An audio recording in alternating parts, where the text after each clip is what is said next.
தலைவர் கலைஞர் அவர்களின் அன்பு உடன்பிறப்புகள் அத்தனை பேருக்கும் என்னுடைய வணக்கத்தை, நன்றியை, வாழ்த்துக்களை தெரிவித்துக் கொள்கிறேன். இங்கே இருக்கக்கூடிய திராவிட முன்னேற்ற கழக கொடிகளும் நம்முடைய கூட்டணி இயக்க கொடிகளும் எல்லாருக்கும் தெரியும். நம்ம ரொம்ப நாளா கூட்டணியில இருக்கோம். அதனால கொடியை காட்டி தான் கூட்டணின்னு தெரிய வேண்டிய அவசியம் இல்லை. கொஞ்சம் கொடியை இறக்குனீங்கன்னா என்னாலும் உங்களை பார்க்க முடியும், உங்களாலும் எங்களை பார்க்க முடியும். கொஞ்சம் இறக்கிடலாம். நன்றி நன்றி. இந்த தொகுதியிலே, கோவில்பட்டி தொகுதியிலே நம்முடைய வேட்பாளராக நம்முடைய முதலமைச்சர் அண்ணன் தளபதி அவர்கள் தேர்ந்தெடுத்து தந்திருக்கக்கூடிய வேட்பாளர் கருணாநிதி அவர்களுக்கு உதயசூரியன் சின்னத்திலே வாக்களித்து அவரை வெற்றி பெற செய்ய வேண்டும் வேண்டும் வேண்டும் என்று உங்களை எல்லாம் வேண்டி கேட்டுக்கொள்கிறேன். தலைவர் கலைஞர் அவர்களுடைய பெயரை பெற்றிருக்கக்கூடிய நம்முடைய வேட்பாளர் தலைவர் கலைஞர் அவர்கள் தன் வாழ்நாளில் தோல்வியே காணாத ஒரு வேட்பாளர். அதனால நம்ம வேட்பாளர் வெற்றியை மட்டுமே காண வேண்டும். அதுவும் ஒரு மிகப்பெரிய வெற்றியை நீங்கள் அவருக்காக பெற்றுத்தர வேண்டும் என்று உங்களை எல்லாம் வேண்டி கேட்டுக்கொள்கிறேன். நாம் மக்களை சந்தித்து எங்களுக்கு திமுகவுக்கு உதயசூரியன் சின்னத்திற்கு வாக்களிக்க வேண்டும் என்று கேட்கும் போது மக்களுக்கு தந்திருக்கக்கூடிய வாக்குறுதிகளை எல்லாம் நிறைவேற்றி தந்திருக்கிறோம் என்ற அந்த நம்பிக்கையோடு, அந்த மகிழ்ச்சியோடு, அந்த உரிமையோடு மக்களை சந்தித்து வாக்கு கேட்கிறோம். மகளிர் உரிமை தொகை 1000 ரூபாய் தருகிறேன் என்று நம்முடைய முதலமைச்சர் அவர்கள் உங்களுக்கு தேர்தல் நேரத்திலே வாக்களித்தார்கள். இன்னைக்கு தமிழ்நாடு முழுவதும் 1,31,00,000 சகோதரிகளுக்கு அந்த மகளிர் உரிமை தொகை வழங்கப்படுகிறது. தேர்தல் முடிஞ்ச உடனே அது 2000ஆக உயர்த்தி வழங்கப்படும்.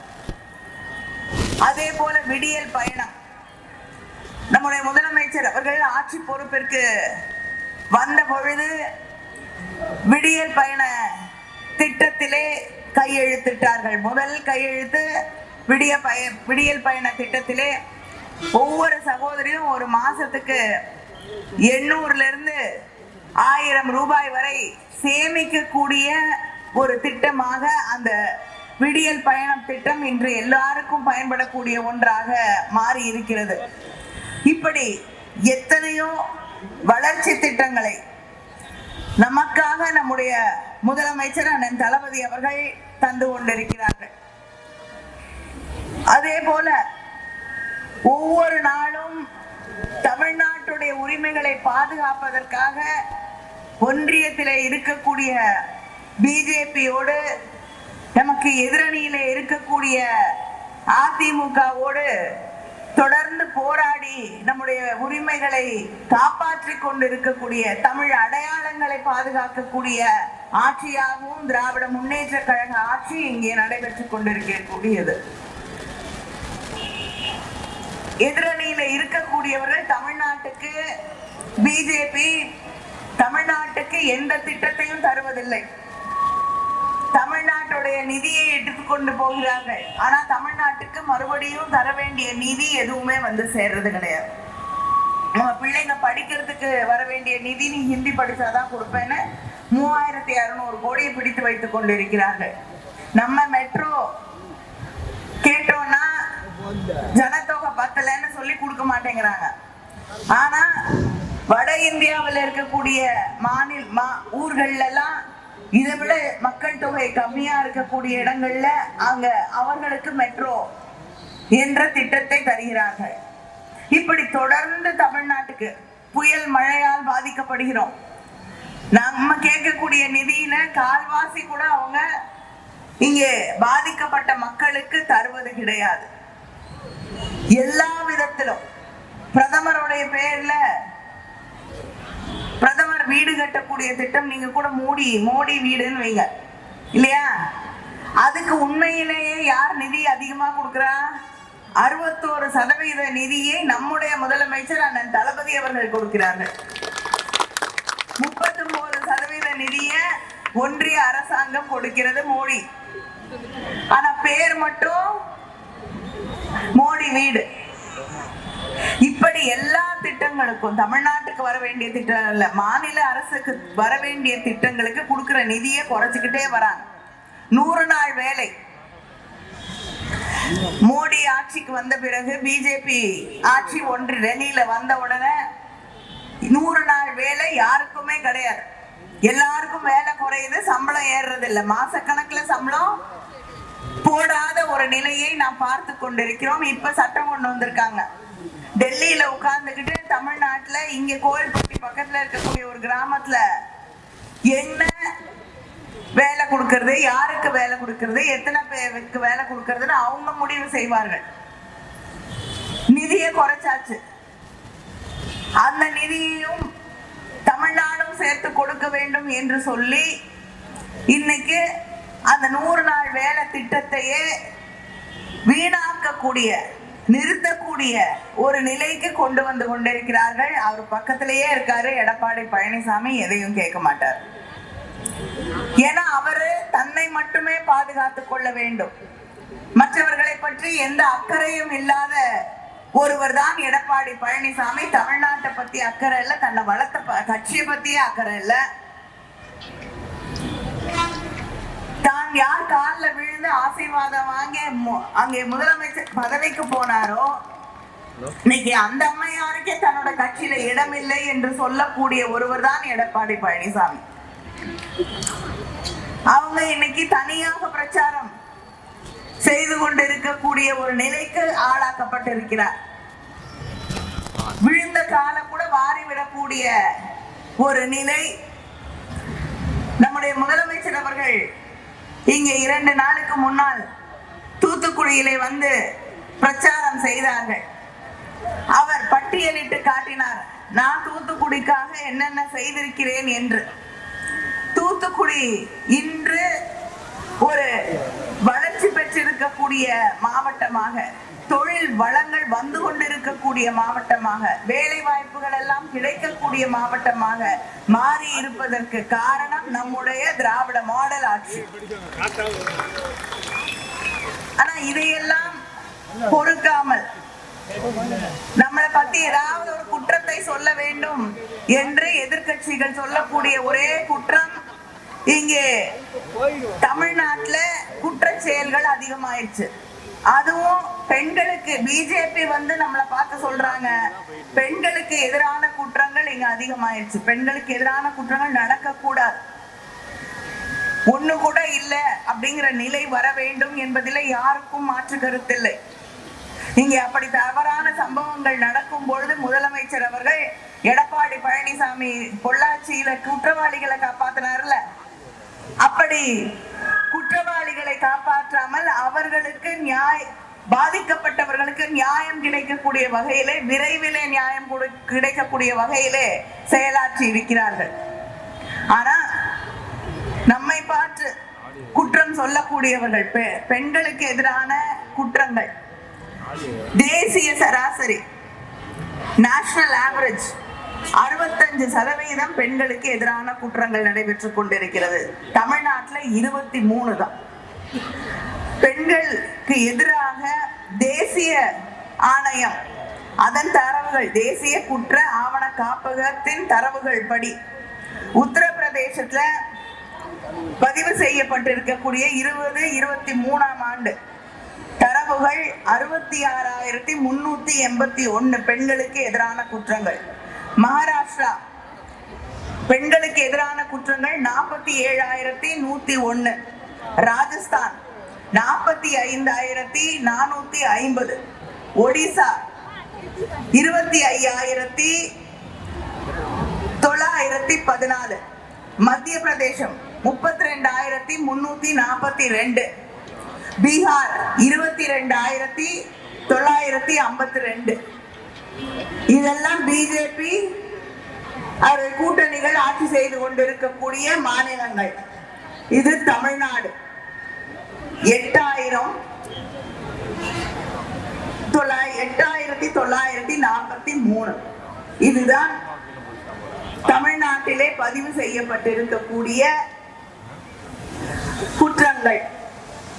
ஆனால் தமிழ்நாட்டில் பதிவு செய்யப்பட்ட இருக்கக்கூடிய குற்றங்கள் மீது 99% சார்ஜ் ஷீட் போடப்பட்டிருக்கிறது.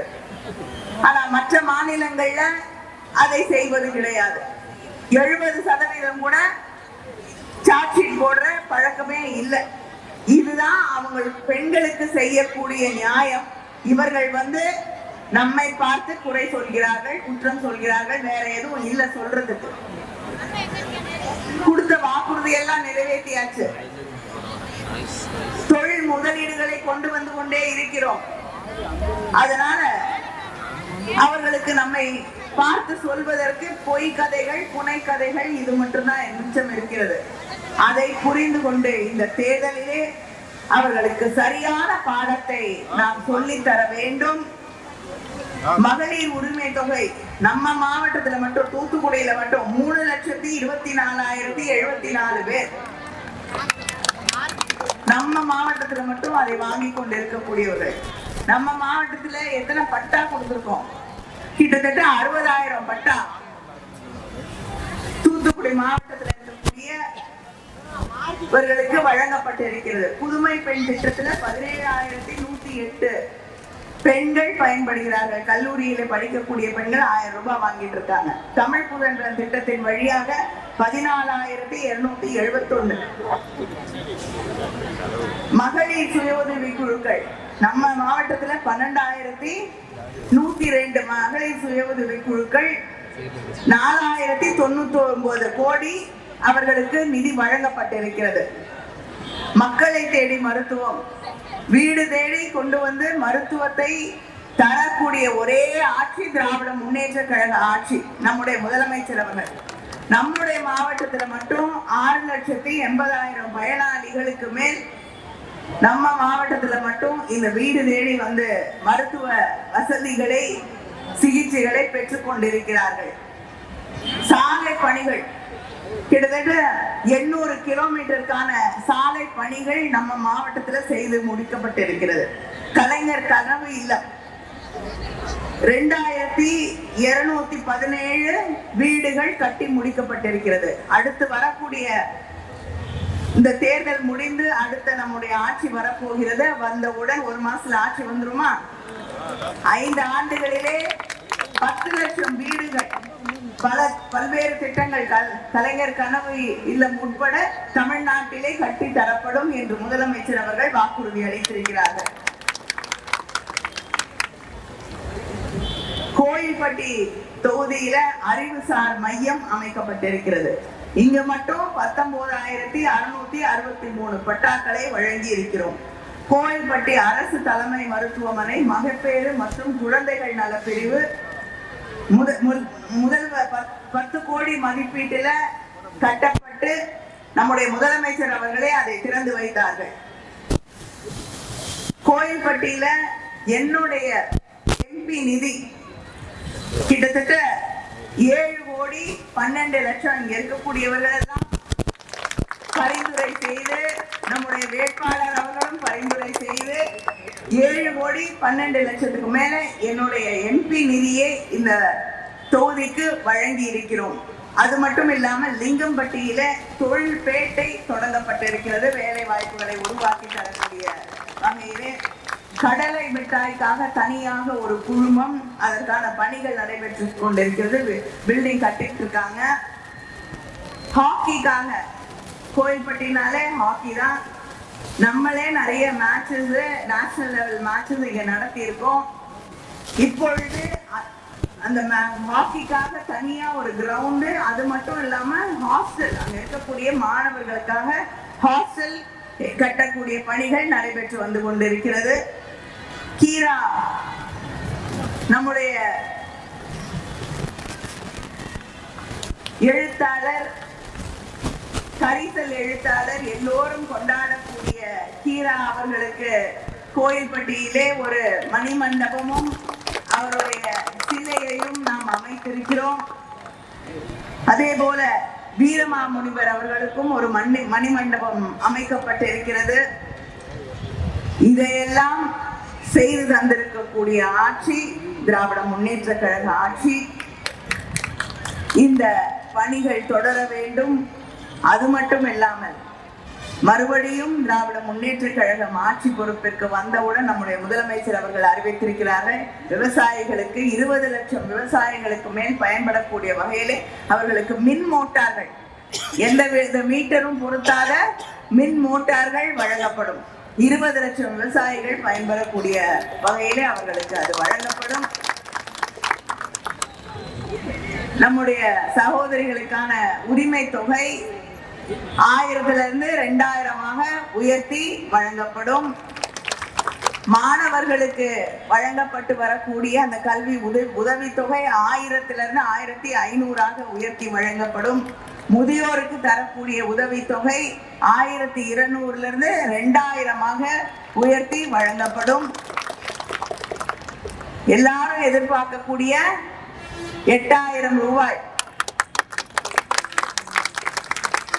அந்த கூப்பன், உங்ககிட்ட கூப்பன் கொடுத்துருவாங்க. உங்க வீட்டுக்கு பக்கத்துல இருக்கக்கூடிய கடைக்கு போய் உங்களுக்கு பிடித்தது, உங்களுக்கு வாஷிங் மெஷின் வேணுமா, மிக்சி வேணுமா, கிரைண்டர் வேணுமா, எது வேணுமோ அந்த 8000 ரூபாய்க்கான கூப்பன்ல உங்களுக்கு எது தேவை என்று பார்த்து நீங்கள் வாங்கிக் கொள்ளலாம் என்று அறிவித்திருக்கக்கூடிய முதலமைச்சர் நம்முடைய முதலமைச்சர் அவர்கள். அவர் தலைவர் கலைஞர் அவர்களின் வழியிலே வந்தவர். அவர் டிவி இலவச அண்ணன் தொலைக்காட்சி பெட்டி தருகிறேன் என்று சொன்னார். தந்தவர் தலைவர் கலைஞர் அவர்கள். இன்னைக்கு வரைக்கும் பல வீடுகள்ல அதை பயன்படுத்திக்கிட்டு இருக்காங்க இல்லையா? அது தலைவர் கலைஞர் அவருடைய வழியிலே வந்திருக்கக்கூடிய நம்முடைய முதலமைச்சர் அவர்கள் நிச்சயமாக ஒரு வாக்குறுதியை தந்தால் அதை நிறைவேற்றி தருவார்கள். அதை நிறைவேற்றி தருவதற்கான ஒரு வாய்ப்பை நீங்கள் இங்கே வழங்க வேண்டும். உங்களுக்கு தெரியும், திரும்ப திரும்ப இந்த தொகுதியில இருக்கக்கூடியவர்கள் ஒரு தவறான முடிவை எடுத்து இன்னைக்கு இந்த பகுதியில மக்களுக்கு எந்த பயனும் இல்லை. அதனால இந்த முறை நாம் செய்திருக்கக்கூடிய ஒரு தவறை திருத்திக் கொள்ளக்கூடிய வாய்ப்பை நம்முடைய முதலமைச்சர் அண்ணன் தளபதி அவர்கள் நமக்கு அளித்திருக்கிறார்கள். அதனால நம்முடைய கருணாநிதி அவர்களுக்கு உதயசூரியன் சின்னத்திலே வாய்ப்பளித்து அவரை வெற்றி பெற செய்ய வேண்டும். மறவாதீர்கள், உங்கள் சின்னம், உங்களுடைய வேட்பாளர், உங்களுடைய முதலமைச்சர். நன்றி, வணக்கம்.